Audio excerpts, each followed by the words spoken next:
Here's how I can carry out account research across my entire book of business in less than a minute with GTM Workspace. Directly from the homepage, I can rank my top accounts by growth and risk signals.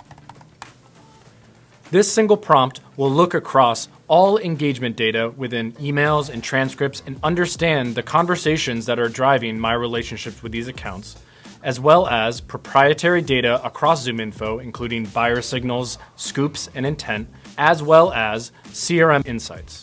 Now let's look at what we have. From this single report, I can understand all of my accounts and the most important trends impacting their decision-making and potential growth.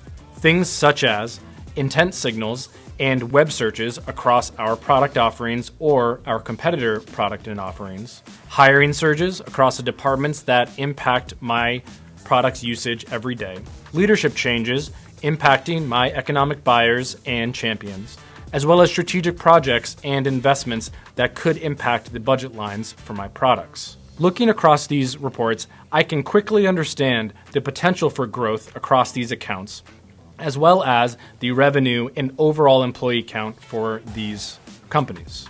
Lastly, recommended actions provide me with immediate next steps that I can take with my team to engage strategic stakeholders and expand our footprint for increased overall ACV. In summary, GTM Workspace was able to provide me with a level of insight that would have taken hours in one short prompt. Imagine the possibilities that you have with this type of insight across your entire pipeline, your territory, or your own book of business.